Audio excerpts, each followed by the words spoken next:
Hello, Assalamu alaikum, everybody. Hope you're all safe, sound, and healthy. And I think it's time for me to make a comment, as in on my podcast, because I've listened now to two of the latest of Mohit Pirzada's vlogs, and I've also listened to other people within the American government and within the media and all. But first of all, I'll talk about what I especially wanted to address. I mean, my opinions at least, Mohit Pirzada's previous vlog, where he, especially 14 minutes onwards, when he talks about the fact that Larijani was essentially a very important person and how his loss is a big tragedy because he not only was, you know, a man of science, but he was also a man of philosophy. And he especially did his dissertation or his PhD thesis in on Kant, actually. And that his understanding of the Western philosophy, his understanding of the Arabs, his understanding of the East, his understanding of the West, his understanding was of the Chinese, his understanding of almost anything and everything pertinent to his role in the government, be it with the intelligence or with the guards, or be it his current role as he was, placed in command by Khomeini before his death. That all of that put together made him a crucial, essential part in bridging ties between America and Iran, between the East and the West, between the two states, which would then cancel out the whole Israeli grand plan or threat or whatever, and that America would then be more reliant on Iran and maybe get away from dependency upon Israel. Now, the thing is that although it makes sense in theory and all, but and it's true that Obama may have tried to push for a partnership or alliance with Iran. That's all fine and dandy. But here I feel that, Mohit Pirzada is falling for the narrative trap because he's making the same mistake, I feel, that everyone keeps making of assuming that the US is a sovereign state. Because this whole theory, it would make absolute sense if the US was in itself an independent sovereign state, which it's not. This is very crucial. Because once we keep on reminding ourselves that the US and the Israel states both are not sovereign states, both are basically still under the British, both are working towards that century old goal, then you would understand that any US president that pushes for anything that goes against the inherent mission of the establishment is either assassinated or, as in the case of Obama, is most probably threatened to follow the mission quietly if he wants to get his second term, which he did, and survive, again, literally not getting killed. So at least these are, again, this has been the way I have seen things. So if we think along these lines, then we see the trap. We see the narrative trap that is, in all theories, sound, but doesn't fly in real life, keeping in mind the recolonization goal. That would mean the reason behind Israel targeting Larijani would be, again, a twofold game. One, to strengthen the narrative that Mohit Pirzada was analyzing, re the alliance with Iran, thus strengthening the scapegoating of Saudi Arabia, which I still believe did not want this war. And two, proving Netanyahu is alive, refuting rumors of his death or him rendered incapable to carry on the confusion. And above all, even if we forget these two reasons, it was obvious with all their speeches that the one appointed by Khomeini was their next target, as they believe that if the head is killed, they can still succeed in causing Iran moral crisis and have the chance to have Iran buckle in disillusionment. And as you can see, after killing Larijani, they also killed, the next head of security, or was it the head of intelligence? So they in their all, in their all brutal strength, they still believe in that let's just keep on killing all the heads until Iran buckles. So you see, that actually sort of cements my thought on that. And while we're at it, I really would appreciate it if Mohit Pirzada would stop adding Hinduism and other religions to the list when he talks about martyrdom, because I understand that he's trying to say that in any and every religion where the concept of martyrdom exists, Komanai was a martyr, yes. Larijani is a martyr, yes. And by that concept, I would say all the heads, all the leadership in Iran who would face death bravely would be martyrs. But again, I would appreciate it if Mohit Pirzada would understand that martyrdom is a monotheistic concept. It's not a polytheistic concept, because the concept of martyrdom does not even exist in Hinduism, which is why they had to borrow the term shaheed from Islam. Shaheed is a purely Islamic concept, okay? It is a monotheistic concept. Martyrdom is a religious concept that exists purely in monotheistic religions. It will exist in Judaism, yes, it will exist in Christianity, and it will exist in Islam. And in all three religions, it has the same concept, the same meaning, the same definition, which is 100% religious. And yes, in Islam, it goes on to define even more, categories of martyrdom, yes. But for any other religion, a polytheistic religion, to borrow this term and then to use it secularly, absolutely wrong. And I think that Mohit Pirzada needs to understand that this is not just a word that is being used as a tool to express something. This is, when we teach language and when we teach the importance of words and expressions in language, every word has a concept behind it. As I said, it could be a religious concept, it could be as there's a reason why we have lingos. We have the lawyer lingo, we have the account lingo, we have all these different lingos that we use, the jargons that we use for a specific reason, because they particularly aim at explaining a word or a concept that stems in that particular subject or field. And thus, we cannot just loosely use the term martyr, okay? It's even in Christianity, nobody can use the term martyr if it's not religious. Okay? Christianity and Judaism are even more limited and strict in their use of martyrdom. So words like martyr should really not be misused. Okay, it's not a secular word, and no amount of rationalization can justify it. Words and terms and concepts, they exist for a reason. Okay, and as a language teacher, personally, it puts me off when words are used wrongly. So, yeah. So, what, it sort of takes me back to the fact that I think that other than that, Mohit Pirzada is 100% correct. I agree with him, especially towards the end of his vlog. And now in the vlog that I was listening to today, which was a few hours ago, I again agree mostly with him totally. But yet when he's talking about how Tulsi Gabbard suddenly decides to aim for Pakistan, claiming that Pakistan's missile is also a danger to America. And he points out the fact that why isn't that she never talked about India? Yes, absolutely. That is something that I also say all the time, is that why is it that they always want to aim at Pakistan and not India? But actually in this case, I would say that it's pretty clear to me. Again, keeping in mind the way I'm seeing things, I'm seeing that it is face saving. Just like how Trump is looking for face saving, Asim Munir is also looking for face saving. Remember, in all his hypocritical glory, where he stands with America and he stands with Iran and he stands with Saudi and he stands with UAE and he stands with Qatar and he stands with everybody except for Afghanistan for some odd reason. Why not just stand with Afghanistan too, please, and just complete it?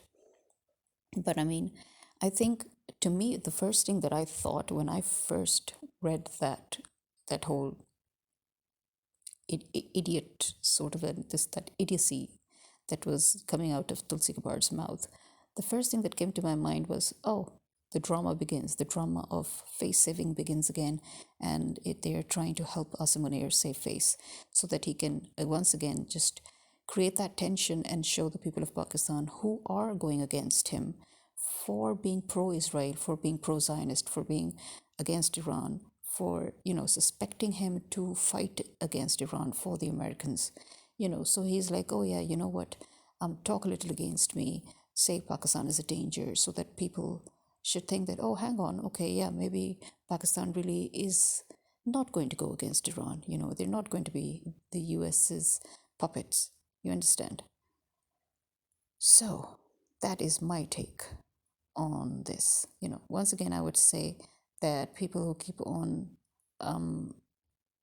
complaining about Trump's IQ level and this and that, again, I would say that either deliberately or not.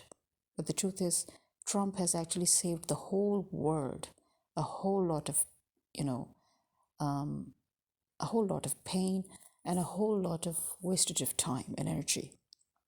Okay, by simply exposing the whole hidden agenda of the American establishment. That's it. Seriously, there is no way in hell that you could claim that Trump is doing this of his own volition or that he's being pressured by Israel or anything. No. And also, please stop scapegoating Saudi Arabia. I'm getting pretty sick and tired of that. Everybody did that in the Syrian war, and even then I kept on and on saying, why are you blaming Saudi? Why can't you see that the real hands behind it all are the Americans and the Israelis? It took you people a pretty long time to understand that. Thank you very much. These are all the antics of America and Israel. Okay, and once again, before you go around blaming Israel and America, understand who is behind them. The British. Okay, one world order, new world order, call it whatever you like. It is recolonization. It is the same old game, the same old players, and that is it. So when Trump actually gives so much importance to the fact that the Arab countries, Qatar is innocent, Saudi is, this, and when he goes on like that about how the Arabs are great and how the war is brought to them like that and how we have to now work with them and this and that and they're great partners and they've helped yeah, and and then spreading these rumors or these so-called this narrative that they want the total destruction of Iran. Yeah, no, I wouldn't believe that for a second. If anything, I believe that what they want is for America to back off. They want the war to stop. They want to stop being used. They want their safety back. They want their security back because they allowed American bases on their soil with the promise that they would never see war. That promise is broken as far as they're concerned. So they are definitely not going to say, oh, you know what? Yeah, wage war against Iran and destroy it. Because they know that, again, in order to wage that war, they will be destroyed in the process because their land is still going to be used.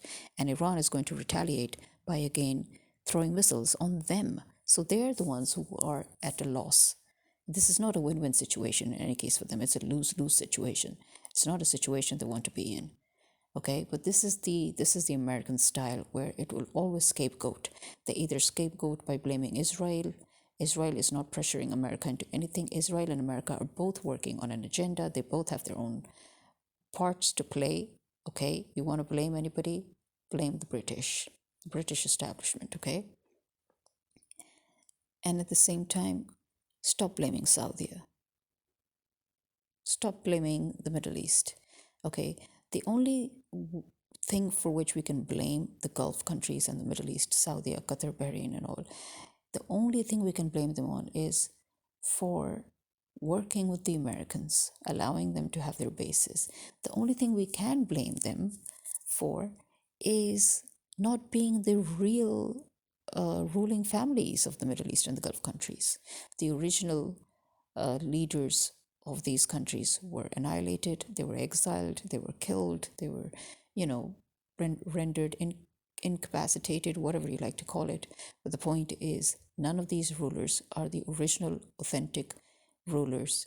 And most of them have either Jewish roots or they were just planted there anyway, regardless. Okay? So they do not exactly represent their people because they were planted there post colonial by the British. Okay, so once again, you see whose hand is there that you can see? The British. Let's please get back to reality. Let's stop living in fool's paradise. Okay, so yeah, I would say that these are the main things I think that we need to look into in order to get our answers. They will continue killing all leadership in Iran because they still believe that if we kill everybody, then finally Iran will buckle under pressure. But what they don't understand is that there is a system intact, and that system was painstakingly designed for this day. So there will be a plan B, a plan C, a plan D, a plan E, a plan F. It will go on.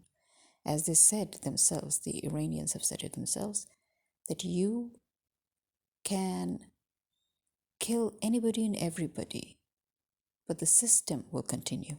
The system is set in place. It doesn't matter who comes after whoever gets killed. The system is in place and it's running flawlessly. It is designed to run with or without and regardless. And we can see it. Yes, we can see it. What we're seeing right now is the desperation of Trump. We're seeing the desperation of Netanyahu. In fact, we are suspecting the fact that Netanyahu maybe really was hit when it was claimed that he was targeted and hit and killed. So he's either killed or he is incapacitated, because that man is known to come out at press conferences for the slightest of reasons. The slightest of reasons. He doesn't even need a reason, and he's always out there conferencing. And now suddenly he's making videos. Yeah, that in itself just shows it's not legit, right? That's not legit. It's probably AI or it's probably somebody else. Nobody cares.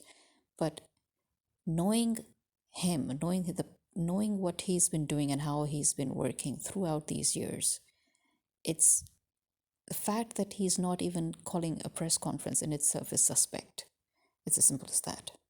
Now, as Mohit Pirzada also mentions, and it is worth noting, so he's mentioned it at least 3 times, that, or at least twice anyway, that the American news didn't give so much coverage to what Tulsi Gabbard said. In fact, if anything, New York Times probably just said that she seems to have thrown everything onto Trump.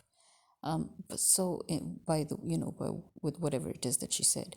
But again, forget that, because again, we'll come to this point. The fact that the American media, the local American media, the mainstream media did not pick on her words, on her speech with regards to Pakistani missiles and and all that being dangerous and everything, that in itself is actually noteworthy. It means that they also think that is not something so important, which gets me back to my point that, you know what, maybe it really is an act of face saving.